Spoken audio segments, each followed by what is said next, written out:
Hey guys, I hope you're doing all right. Today I just wanted to talk a little bit about the pigeon.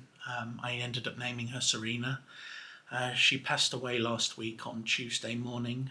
In the evening she'd had a shallow bath. She used to really like those. I used to put her in this little thing and it would just sort of go up her legs a little bit, and she'd sort of crouch down in the bath and just sort of close her eyes and be happy.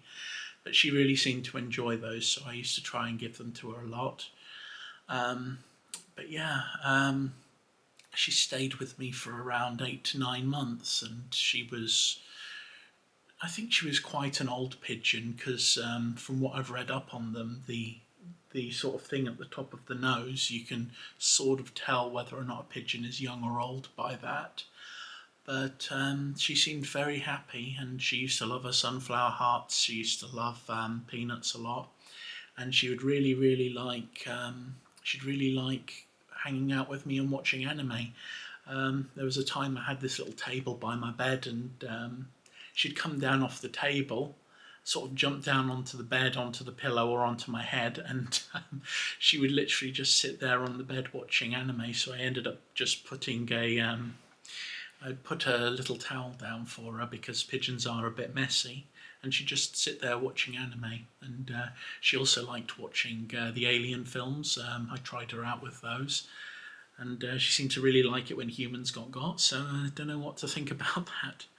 But basically, she had a couple of different places she stayed. So she stayed on a little table next to my bed back when I was on at my old house. Um, she stayed she stayed for a little while in a green box, but I realised that her feathers weren't growing back. She mainly lost them because I used to put her on a tripod and she'd perch on there, but occasionally she'd like try and fly to me, and I'd have to catch her, and that wasn't good because then I couldn't hold her properly because she only has one wing.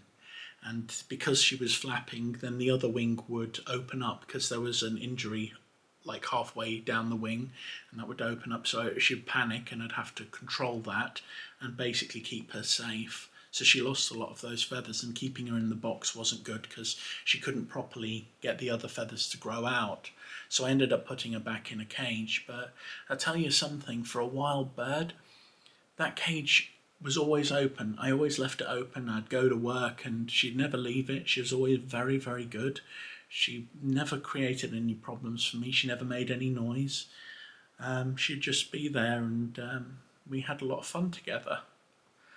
And I think these past couple of months looking after her have been some of the best of my life. And I can see why Nikola Tesla got very attached to his pigeon. They are amazing and remarkable birds, and I always used to think that I never really thought that birds were that amazing, but they're also very annoying if you're a night worker because you're trying to sleep and you can just hear them screaming outside, especially those seagulls. I'll never like seagulls, I don't think. But it's just one of those things. But yeah, it's changed my opinion on birds completely.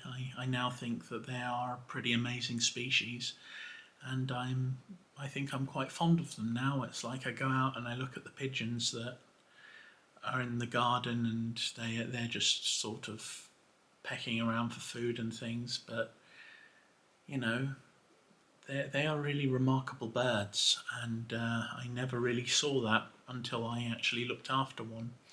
In the past, I've looked after a robin, a blackbird, and a couple of other birds that have been injured, but this is the first one that I've ever had sort of stay in the house with me and like be around me all the time. And she was just such a good pigeon, and I really miss her. Anyway,